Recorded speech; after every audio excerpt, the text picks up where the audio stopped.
하나님의 나라 전사 2 두 번째 삼손입니다.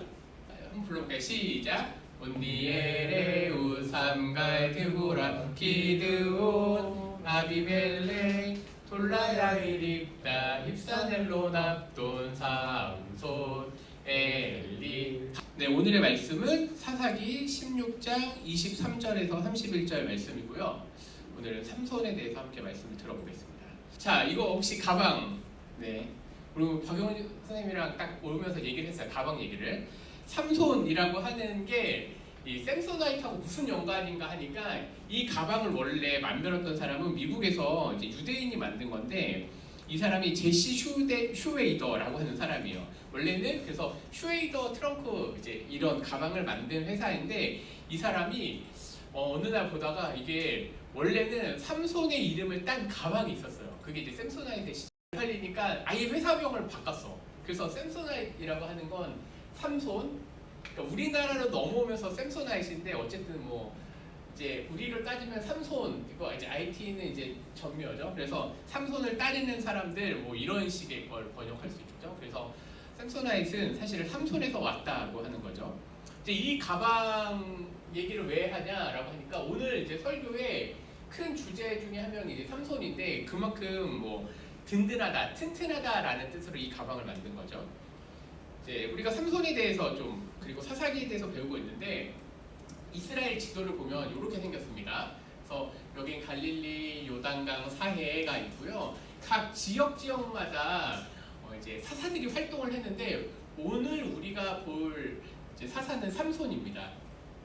그러니까 이제 이스라엘 땅에서 이제 밑에 쪽에 있죠. 그러니까 유다 근처의 단, 요 근처입니다. 근데 요 지도를 확대하면 이렇게 되어 있어요. 그래서 유다 지방과 그다음 베냐민 집안에 쓰여 있는 단, 그리고 여기 소라라는 곳이 있습니다. 근데 여기서부터 이야기가 이제 시작하는 거예요. 그래서 삼손은 이제 단지파로서 요 부분. 근데 요 부분이 어디예요? 여기는 바로 블레셋하고 아주 가까운 지방이라는 거예요. 다윗 때가 이르기 전까지, 사무엘서에 보면 이제 다윗 때가 이르기 전까지 블레셋은 계속 침범을 해봐요. 그러니까 여기 지역마다, 여기에는 뭐 암몬, 모압, 밑에 에돔도 있고 하지만 이 이방 민족하고 싸웠는데 블레셋을 이기는 게 아주 어려웠어요. 그러니까 그래서 이제 다음에 기회가 되면 얘기하겠지만, 사울 왕, 다윗 왕도 다 이 블레셋 정벌하고 가장 깊은 연관이 있는데, 어쨌든 삼손 때 이 블레셋과의 관계가 가장 심각했습니다. 블레셋에서 이제 이 단지파를 비롯하여 또 이스라엘에게 약 40년간 지배를 합니다. 근데 이 블레셋은 아주 뛰어난 민족이었어요. 당시에 오늘날로 따지면 팔레스틴이라고 하지만, 근데 그런 것보다 이 블레셋이라고 하는 곳은 해양 문명을 갖고 있는, 그래서 당시에 가장 최첨단 무기를 가지고 있었어요. 그게 바로 뭐냐면 새로 된 무기를 가지고 있었죠. 그러니까 그만큼 뛰어난 이 블레셋의 지배를 받고 있어서 이스라엘은 아주 큰 고통을 받고 있습니다. 근데 그때에 하나님께서 소라 땅, 우리가 지도에서 봤던 여기 소라라고 하는 곳이 보이죠? 마노아라고 하는 한 남자가 있고 그의 부인이 있는데, 그 부인의 이름은 성경엔 등장하지 않습니다. 이 아내가 아이를 낳지 못하고 있는 그런 상황 가운데 하나님께서 어느 날 나타나셔서 이 마노아의 부인에게 한 아이가 태어날 것에 대한 이야기를 하고 있습니다. 그런데 이 아내가 그걸 듣고 나서 어리둥절했어요. 왜 하나님의 사자가 나타나서 나에게 이런 말을 하지? 그리고 나서 마노아에게 가서 이야기를 합니다. 이런 일이 있었습니다. 아이를 주신다고 했는데 이 아이가 특별한 아이인 것 같아요. 그래서 마노아가 그때 다시 하나님께 기도합니다.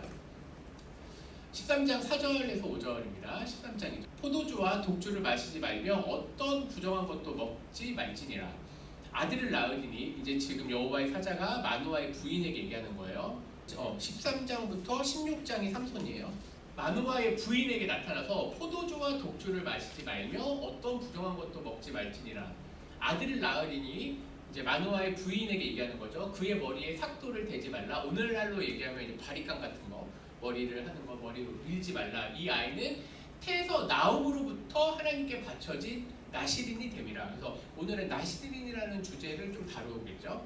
마누아가 이르되 이제 말씀대로 되기를 원하나이다. 이 아이를 어떻게 기르며 우리가 그에게 어떻게 행하리까라고 기도를 했어요. 그때 여호와의 사자가 나타나서 마누아에게 이르되 다시 한번 얘기합니다. 포도나무의 소산을 먹지 말며 포도주와 독주를 마시지 말며 그 다음에 어떤 부정한 것도 먹지 말고 내가 그에게 명령한 것은 다 지킬 것이니라 하니라고 되어 있습니다. 성경에 보면 나시린이라고 하는 제도가 나와요. 그러니까 어떤 구분된이라고 하는데 일시적이거나 아니면 일평생 동안 나시린으로 살 것을 다짐을 하는데 대표적으로 나시린으로 살 것에 대해서 다짐했던 사람이 삼손, 그리고 선지자 중에 한 명인 사무엘, 그리고 세례 요한 등이 있죠. 그리고 아마 다니엘도 어릴 때 보면 이런 교육을 좀 받았던 것 같아요. 왜냐하면 포도주나 고기를 먹지 않는 그런 것들을 꼭 지키려고 했거든요. 나시린은 세 가지를 금했습니다. 첫 번째, 포도나무에서 나는 소산, 그러니까 포도주가 있겠죠. 그것을 먹지 말 것. 두 번째는 시체를 가까이 하지 말 것. 근데 이거는 다 어기게 돼요. 세 번째는 서원 기간 동안, 그러니까 삼손은 사실은 일평생 동안 머리에 삭도를 대지 말아야 되는데 어쨌든 삼손은 그걸 어기게 됩니다. 근데 혹시 삼손의 이름의 뜻을 알고 계시나요? 삼손이라고 하는 뜻은요, 태양의 남자라는 뜻이에요. 혹은 작은 태양. 어쩌면 이 삼손은 꼭 그의 이름같이 살았습니다. 어떻게 살았을까요? 삼손은 원래는 나시린으로서 하나님의 말씀을 열심히 지키고자 했는데 여기 보면 알겠지만 삼손은 최소 3명의 여인을 만납니다. 첫 번째 이방의 딥나 여인, 두 번째 가사의 여인, 여인이라고 썼지만 정확하게는 창기를 만나죠. 세 번째는 들릴라를 만나게 됩니다. 삼손은 어느 정도 자라고 나서 이제 성인이 되었겠죠. 그가 딥나로 내려갑니다. 지도 한번 볼까요?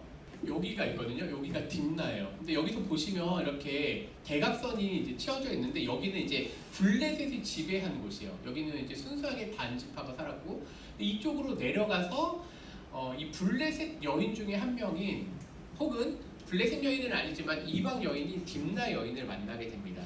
그리고 나서 거기에서 곧장 사랑에 빠지죠. 14장에 내려가니까 삼손이 딥나에 내려가서 거기서 블레셋 여인 한 명을 보고 아내로 삼고자 합니다. 이제 결혼을 하려고 하는 거죠. 그런데 집에 와서 그 얘기를 부모에게 하니까 삼손의 아버지 마노아는 평생 동안 삼손을 나시린으로 살았기 때문에 이런 얘기를 합니다. 너가 왜 이방 여인을 만나려고 하느냐. 우리 형제들, 여기서 말하는 형제들이라고 하는 건 단지파일 수도 있고 이스라엘 자손일 수도 있어요. 여기에 사람들하고 결혼하지 않고 왜 딥나의 여인을 만나려고 하느냐. 14장 4절에 그때 블레셋 사람이 이스라엘을 다스린 까닭에 삼손이 틈을 타서, 그러니까 이곳에 넘어간 이유가 뭐냐면 블레셋 사람을 치료함이었으나 그의 부모는 이 일이 여호와께로부터 나온 것인 줄 알지 못했다고 했습니다. 그래서 어쨌든 딥나의 여인과 이제 결혼을 하려고 이제 내려가는 과정 가운데 사자가 나타납니다. 그런데 삼손은 그 사자를 성경에 보면 염소를 찢듯이 아무것도 없이 찢었다고 해서 죽였다고 합니다. 그리고 나서 그가 집으로 돌아갔다가 다시 내려가는 과정 가운데 그 사체, 그러니까 지금 아까 보였지만 나시린은 사체를 만지면 안 되거든요. 근데 삼손이 내려가는 가운데 그 사자를 만지게 돼요. 왜냐면 거기서 무슨 소리가 났거든요. 가까이 가서 보니까 하필 그 죽은 그 사자 사체 옆에 꿀벌들이 있는 거예요. 그러니까 벌들이 거기서 이제 자기네 집을 만든 거죠. 그러니까 왜 그렇게 된지를 몰랐어요. 근데 어쨌든 그가 내려가는 가운데 그 사체를 만지고, 원래는 사체와 관련된 어떤 음식도 먹으면 안 되거든요. 나시린뿐만 아니라 원래 이스라엘은 죽은 시체들을 먹으면 안 돼요. 그런데 거기에 있는 꿀을 따가지고 먹게 됩니다. 그러니까 지금 삼손은 어릴 때는 평생 나시린으로 살아왔지만 어느 순간 지나가니까 지금 이는 이방 여인하고도 결혼을 하려고 하죠. 또 그리고 나서 이 사체를 만지기도 하고 이제 그런 일이 발생하죠. 그러면서 이제 결혼식이 이제 시작을 할 때 그가 퀴즈를 냅니다. 당시에는 결혼식을 되게 길고 성대하게 했기 때문에 어떤 퀴즈를 내냐면 이것보다 달고 이것보다 강한 게 무엇이냐라고 하는 퀴즈를 냈어요. 우린 내용을 다 알고 있으니까. 근데 당시 사람들은 도대체 무슨 말인지 이해를 못해서 어떻게 하지 하다가 이 지금 딥나 여인에게 가서 얘기합니다. 너가 만약에 이 퀴즈의 답을 알려주지 않으면 너와 너의 가정을 해치겠다. 그래서 딥나 여인이 자기 남편이 될 삼손에게 가서 얘기해요. 제발 좀 그거 좀 알려달라. 근데 삼손이 키즈기 때문에 안 알려주려고 하다가 근데 자기가 사랑하는 사람이니까 어쨌든 그 얘기를 하죠. 그리고 이제 7번째 마지막 날 이야기를 하니까 이 사람들이 그 답을 다 알게 된 거예요. 사자보다 강한 게 없고 그 다음에 꿀벌의 그 꿀보다 단 게 없다라고 얘기하는 거예요. 그래서 삼손을 알았죠. 자기가 속은 것을. 그리고 나서 거기에 대해서 이 퀴즈를 풀면 30벌을 주기로 했거든요. 그래서 그 시간에 바로 삼손은 나가서 30명을 때려잡습니다. 그러니까 이게 스토리가 웃긴 게 삼손은 자기가 퀴즈를 내서 원래는 이스라엘 사람, 그러니까 블레셋 사람을 혼내주려고 했는데 그런데 이 퀴즈를 풀므로 인해서 삼손은 다른 이방인을 죽이게 돼요. 지금 사사인데 제가 지난번에도 얘기했지만 지금 이스라엘의 영적 상황이 점점 이상해진다고 했잖아요. 기드온, 아비멜렉, 입다는 이제 자녀를 바치게 되고 삼손은 마지막 사사 중에 한 명이거든요. 근데 그는 이렇게 엉터리예요, 사실. 하나님의 법도 어기게 되고 30명도 그냥 죽이게 되고 삼손이 자기 집으로 돌아갔다가 아니야 그래도 내가 결혼할 여인을 다시 만나야지 하면서 돌아가는데 이 여인을 다른 남자에게 주는 거예요. 아니 어떻게 이런 일이 있을 수 있느냐라고 얘기를 하면서 그때 당시에 이제 삼손이 또 어떤 일을 했느냐 여우를 300마리를 잡아요. 사실 그것도 어떻게 300마리를 잡지? 그리고 그 300마리의 꼬리를 묶어서 거기에 불을 붙인 다음에 산간지방이고 우리로 따지면 여기는 평야지대예요. 그러니까 해안 평야예요. 그래서 이 300마리로 불 붙인 다음에 그 마을에 완전 불바다를 만들어버려요. 그 이제 당시에 이제 평야에서 블레셋 사람들의 땅을 다 망쳐놓은 다음에 도망갑니다. 도망가고 나서 막 숨어요. 그러니까 이제 사람들이 다시 이제 삼손 내놓으라고 와가지고 막 침범을 하니까 이제 사람들이 삼손을 잡아가지고 유다 지파 사람들이 와가지고 이제 이방 땅에 다시 보내는데 그 땅에서 삼손이 약 1000명을 다시 죽이게 됩니다. 황당한 사건을 통해서 블레셋을 심판해요. 그러니까 그게 이름처럼 태양의 남자인데 정열적인 사람일 수도 있고 힘이 넘친다는 것도 있지만 여자도 엄청 좋아하는 사람이에요. 두 번째 여인은요 가사의 여인이에요.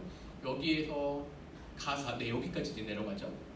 이제 이 동네 자기네 이 동네 여자는 다 만났다는 거야. 이제 가사로 넘어갑니다. 가사에서 기생을 만나서 또 사랑에 빠지게 되는데 사람들이 알게 된 거예요. 블레셋에서는 이미 삼손은 너무 유명한 사람이에요. 그래서 동네 사람과 마을 사람들이 이제 다 그러면 우리 가서 이제 삼손을 잡아 죽이자라고 얘기하는데 삼손이 그 소리를 다 듣고 있다가 어떤 일이 나냐면요.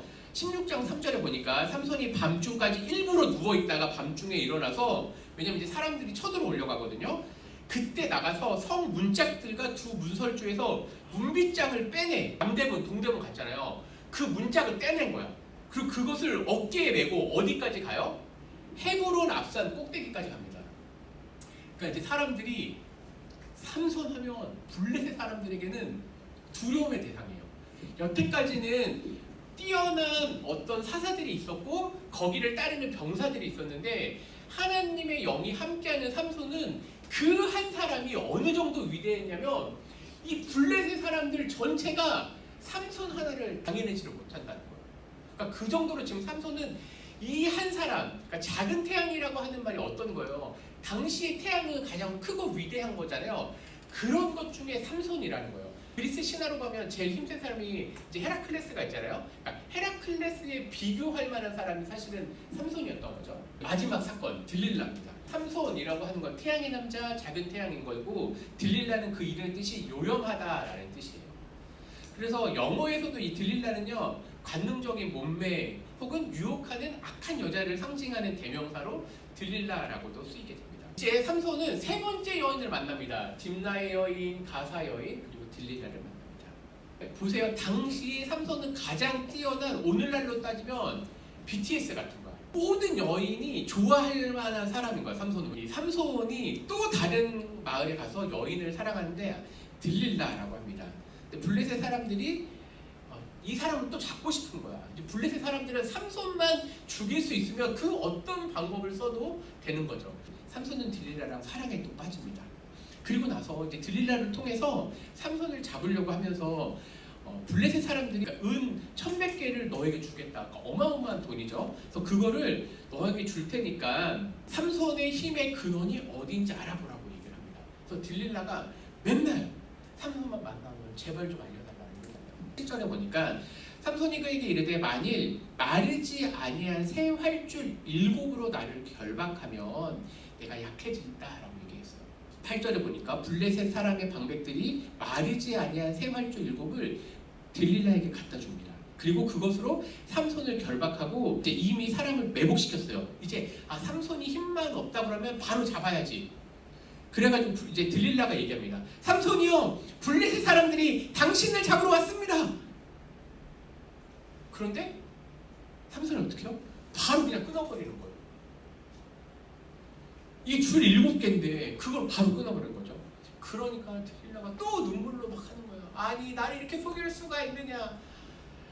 그러니까 이게 요즘에 사실 말 되게 조심하긴 해야 되는데 성경에서 삼손이라고 하는 한 영웅을 보여주면서 동시에 뭘 보여주냐면요, 사람의 약함, 사실은 조금 더 정확하게 남자의 가장 약한 부분을 보여주고 있는 거예요.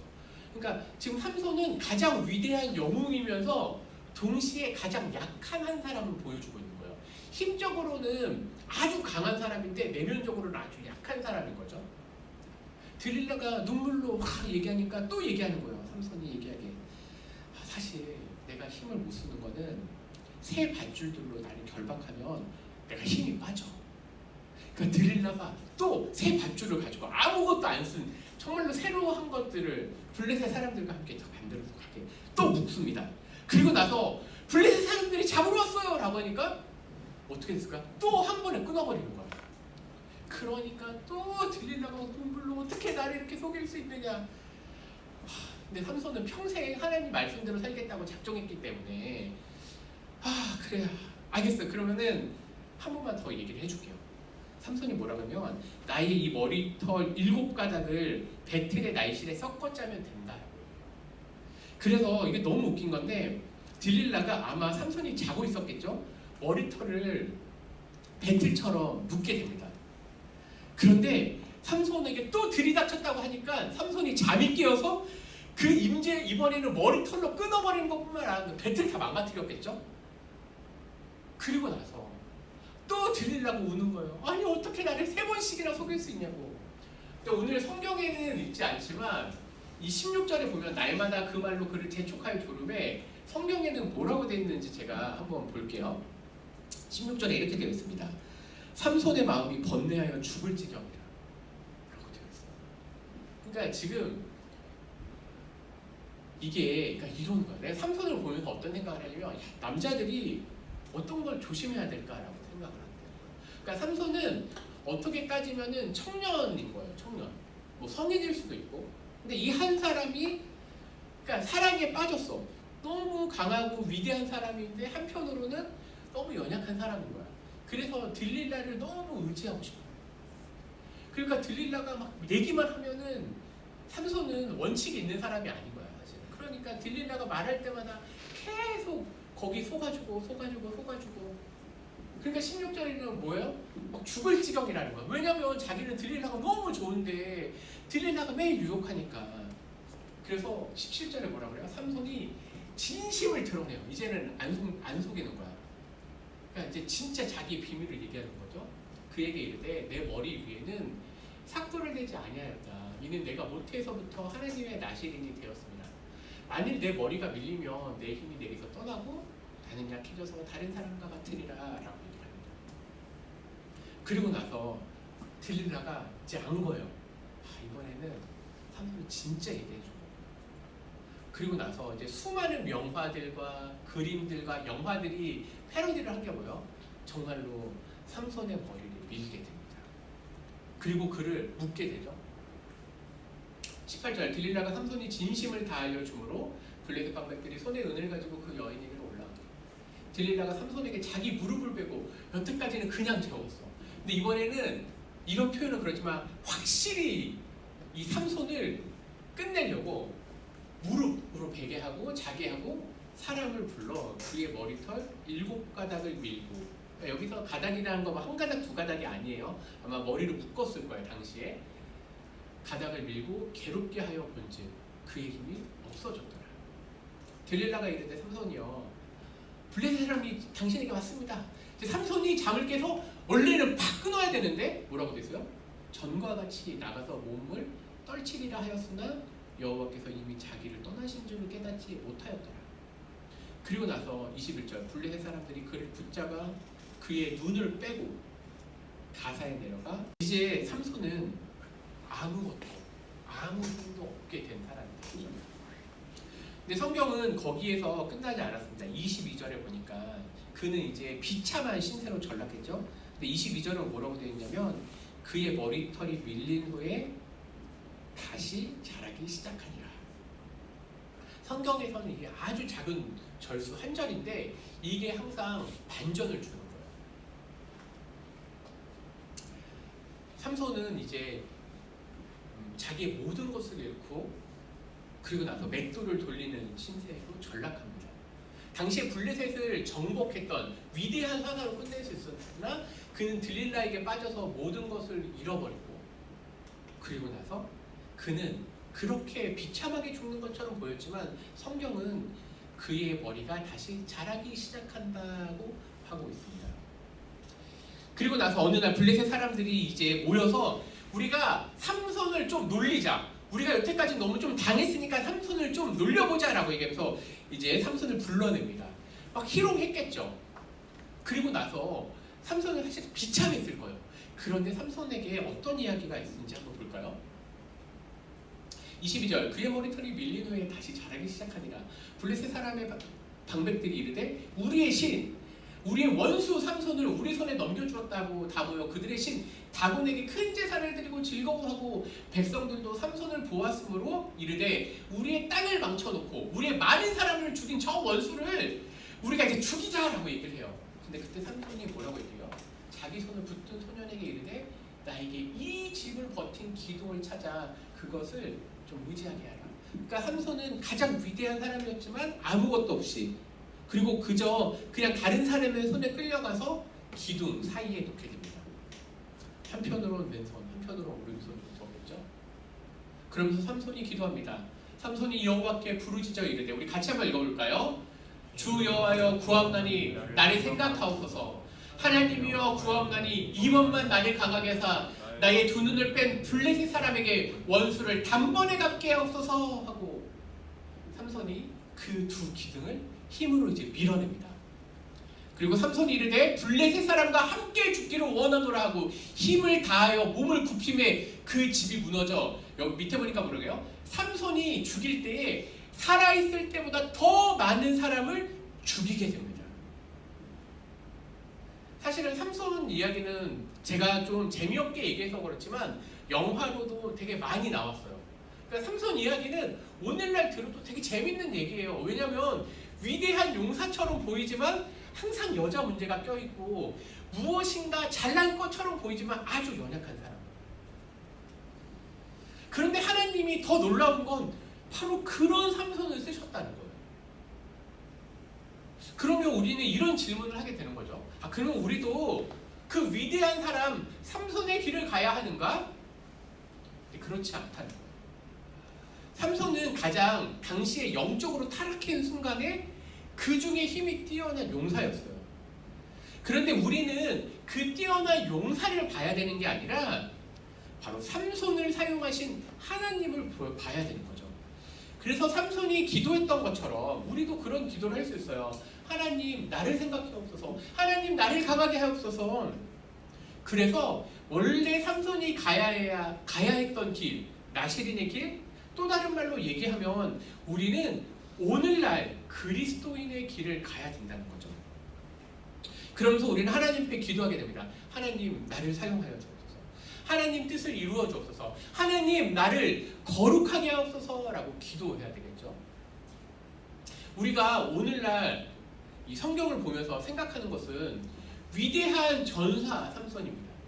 그런데 거기에서 끝나는 게 아니라 우리는 삼손이 비록 하나님의 부름을 받았지만 연약한 모습을 보이는 거예요. 우리가 기드온도 봤죠. 평범한 사람. 근데 대료되는 위대한 삼손. 그런데 기드온은 그 끝이 안 좋았고 삼손도 역시 계속 유혹에 빠진 걸 보게 됩니다. 그러면서 그 사사를 통해서 우리들에게 오늘날 하시는 말씀은 무엇일까요? 이거예요. 하나님 나라 백성은 어떻게 살아가야 되느냐. 다른 말로 얘기하면 오늘 우리는 어떻게 살아가야 되느냐라는 얘기예요.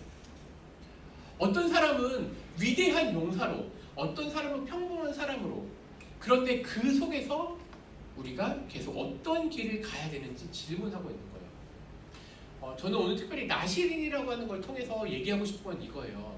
하나님이 이러는 거죠. 삼손이 머리를 밀었기 때문에 힘의 근원이 거기인가? 아니에요. 그는 하나님이 힘을 주셨어요. 그리고 하나님이 그를 사용하셨어요. 그러니까 오늘날도 마찬가지예요.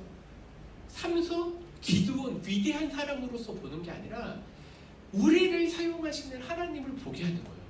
나시린은요, 내가 하나님을 어떻게 사랑할지 표현하는 한 수단이에요. 그것처럼 오늘 우리는 그리스도인으로서 이 시대, 악하고 때로는 이 시대가 점점 타락해가는, 영적으로 상황이 안 좋아지는 이 시대 속에서 하나님 뜻대로 거룩하게 살기를 기원해야 되겠습니다. 그래서 우리 중심이 하나님을 향하고 하나님 뜻이 나를 통해서 이루어지기를 간절히 바라야 되겠습니다. 함께 기도하겠습니다. 주님 감사합니다. 주님 오늘 이제 삼손을 통해서 우리가 하나님께서 한 사람을 사용하시는 걸 보게 되었습니다. 그가 비록 하나님의 말씀을 계속 어겼지만 하나님께서 그를 사용하셨습니다. 심지어는 그는 모든 것을 비참한 상황 가운데 빠졌지만 하나님은 그를 마지막까지 사용하셨습니다. 우리가 오늘 봐야 될 것은 바로 하나님의 역사하심, 하나님의 일하심입니다. 주님 오늘날 이 악한 세대 혹은 하나님 뜻대로 살기를 싫어하는 이 세대 가운데 우리를 부르셔서 우리를 나시린처럼, 아니 우리를 그리스도인답게 살 수 있도록 인도하여 주시옵소서. 거룩한 주의 백성들 되게 하여 주옵소서. 예수님 이름으로 기도합니다. 아멘.